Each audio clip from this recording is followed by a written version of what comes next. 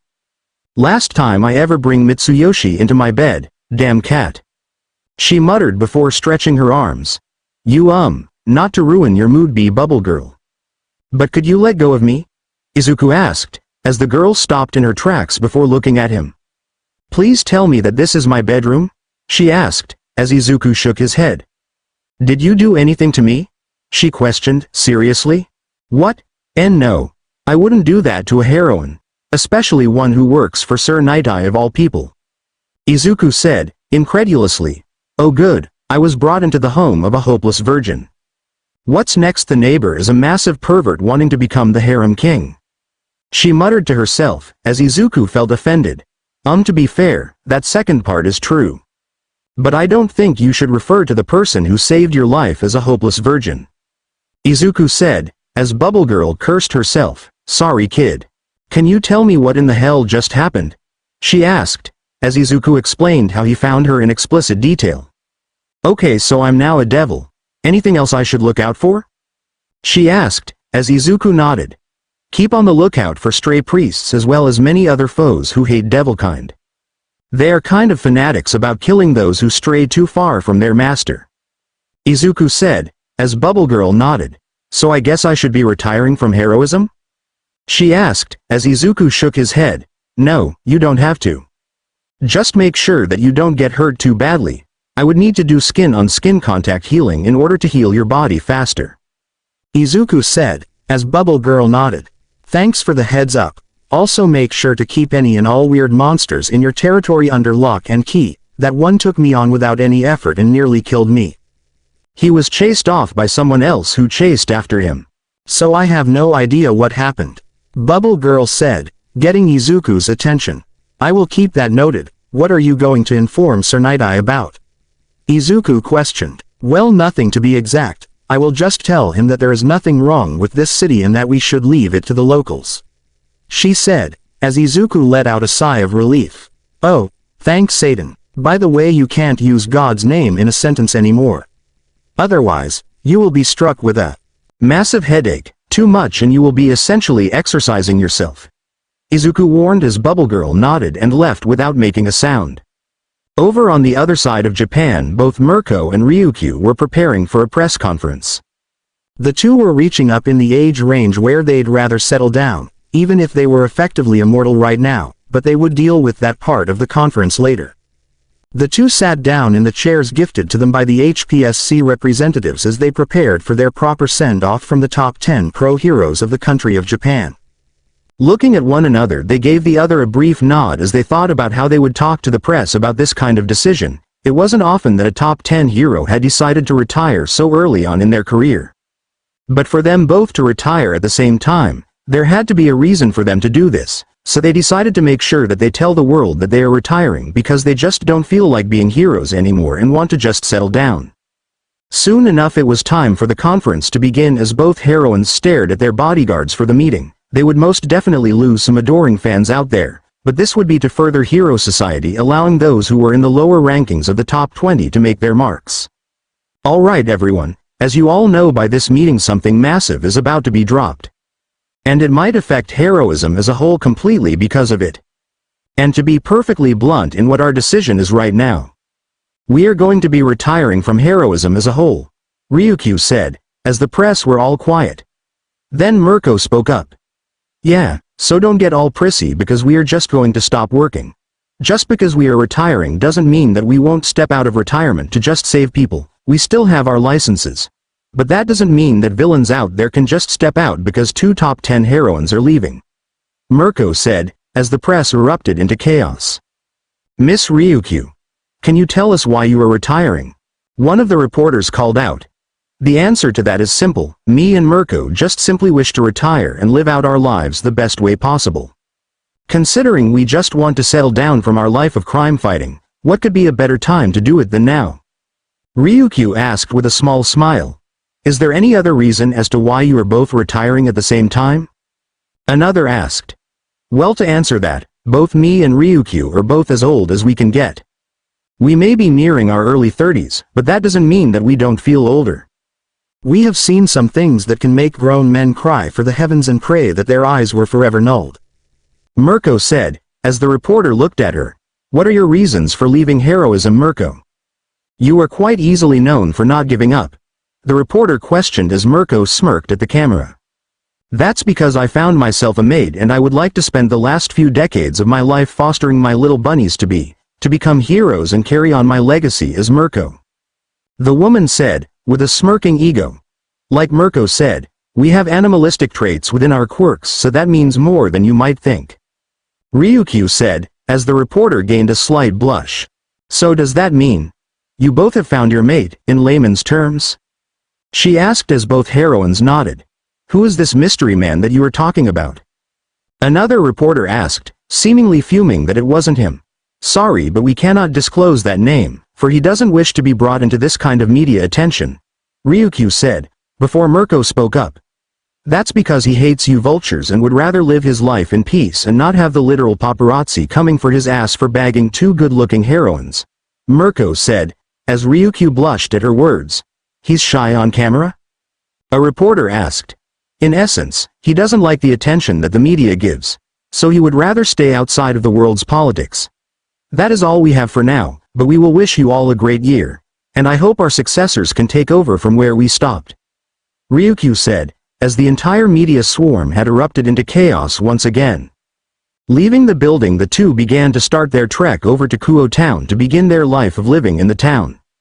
They were told that their presence would be required for this summit between the three factions, not to mention that they got an official fourth member of their peerage.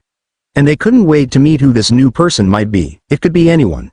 But from how Izuku was speaking to them the previous night, it was someone who was sent to investigate Kuoh Town. They looked at one another before a lustful smile hit their faces as they only thought of one thing. And one thing only. Just you wait, Izuku Halfus, we will be taking that card you hold so dear away. Both heroines thought as they licked their lips. On the other side of Japan, Izuku felt a chill run down his spine as he chuckled to himself next to Issei. I think I'm in danger. Of course you are. Who is it this time? Issei asked as Izuku shook his head. It's probably nothing. Did you see the news outlet earlier though? Izuku asked, as Issei laughed. Yeah, didn't know that Ryukyu and Mirko worked together at all. But to hear that they both are retiring from heroism? That's gonna be a low blow to hero society, Issei said, before the door to their joined room was thrown open. We're here, master, two feminine voices called out. Ryukyu, Mirko. What are you? Izuku asked, before he was grabbed and taken away from Issei's bedroom. Have fun wanking to yourself, you little pervert, Mirko called out, as Issei just stared in disbelief. Did he just get two pro-heroines to grab him and run off? Did two pro-heroines just kidnap my little brother? Issei called out in complete shock before passing out. By the time Rias and the others found him, the young man was bleeding from his nose as if he had a major perverted episode. Green and Black Devil 20 Smut Edition Chapter Summary. Izuku and two pro-heroines have sex, that's it. So, sorry for the short chapter. As soon as Izuku was pulled from Issei's bedroom by the two pro-heroines, he found himself thrusted into his own bedroom as he fell backwards onto his bed. Looking at the two heroines, they walked over to him as they smirked in his direction. They started to sensually pull off their hero suits as they slowly stripped themselves of their clothes as he watched them with both morbid fascination as well as the fact that the horny part of his brain wouldn't allow him to stop this. Once the two had fully stripped themselves of their hero suits, he found himself staring at their bodies in awe as their breasts bounced slightly in the air as the two looked at one another before looking to Izuku. You know, Halfus-san, you shouldn't be having us women be the only ones taking our clothes off, Ryukyu said, licking her lips. What are you going to do to me? Izuku asked, stuttering a storm. Oh, don't worry, brat, we are going to be having a mating session with you. And you won't stop us, Mirko said, as Izuku looked at her with a confused expression. Mating session? What's that? Izuku asked, morbidly confused. He became even more so when Ryukyu gained an even bigger smile on her face that showed some of her sharp teeth. Oh, this is going to be a good, long mating session, Halfus-kun, Ryukyu said, before taking his shirt off. Eep! Izuku screeched as his shirt was yanked off of his body. His toned chest and back were shown to the bedroom as Rumi and Ryuko looked at it in awe. The scars from his past were still there as they placed a hand on one of his burned scars. They had made a silent mission to stop the boy who had done this to him in the past, and they would start by giving him the best first time he could ever have. You know, Izuku. If you want to know more about the mating session we'll be having, you need to take off your pants and undergarments, Ryuko said, as she rubbed her head on Izuku's chest. Really? Why is that? Izuku asked, as he slowly but surely listened to her voice. It's because you need to allow your lower self be seen to the world so we can begin the session, Ryuko stated, as she helped him yank the rest of his pants down his legs. Those are some nice thighs, brat. Can't wait until they are as muscular as mine. Then you can crush the women's heads like I would to some of the villains I face, Rumi said, as she kissed Izuku on the neck. Izuku asked, confused. But as soon as Izuku let out that questioning sound, he felt his underwear be tugged down his legs, letting his little devil out for the two women to see. He covered his eyes as his face soon became a blushing mess as the two girls settled themselves between his legs as their faces were lined up to his slowly growing phallus. Reaching up towards it, Ryuko had placed a hand over the shaft as she moved it up and down whilst Rumi had placed her mouth over the tip of it, causing Izuku to let out a small moan of pleasure. As soon as that happened, both women looked at him as they imagined him having bunny ears above his head with one drooped and the other standing at attention with a slight droop. They then decided to up the ante as they both pulled their very large breasts up and on both sides of his phallus. They smushed it between their different colored breasts. Hearing the moan that came out from Izuku's mouth caused them both to feel something wet moving down their thighs, as they shared the same thought of taking a turn with this massive thing. You know, Izuku, your dick is very large for a boy your age. You are sure that you didn't have any bunny DNA within your DNA structure? Rumi questioned as both her and Ryuko moved their breasts up and down his shaft. I wouldn't know, but this for some reason feels GG good, Izuku said, as he raised his hands before placing them at his sides of the bed. Well, if you want to touch our bodies, all you need to do is ask. Rumi, you take over his cock worshipping. I will give him something to hold on to, Ryuko said, as Rumi nodded and started to move her breasts around his cock alone. Here you go, Izuku. Take one into your mouth and suckle on it. Don't worry, you won't hurt me, Ryuko said, as she lifted one of her breasts to his face. Raising a hand to her breast, Izuku looked into her eyes as she gave him a soft expression and nodding at him. He slowly moved his hand to touch her breast as he squeezed it softly as he muttered to himself about how soft it was to feel before placing his face closer to it. As soon as his eyes were close to the plump nipple that was pink in color, he glanced at Ryuko quickly before she nodded again, giggling silently about how he looked as though he were a bunny asking for permission. He opened his mouth and was about to begin to suckle on her breast when pleasure had suddenly shivered up his spine, causing him to let out a groan before he felt something build up in his cock. Looking down, he found his groin suddenly gaining size as it spurted out white fluid all over Rumi's face as well as breasts as a whole. Izuku panted slightly before Ryuko had pulled him towards her chest and allowed him to start suckling on it whilst his cock continued to let out massive spurts of cum from his balls. Rumi stared at each one as she then decided to just deep throat the thing and start to consume the cum. As she let out soft hums, she felt it twitch even more in her mouth as Izuku lifted his hips to meet Rumi's mouth each time she hummed.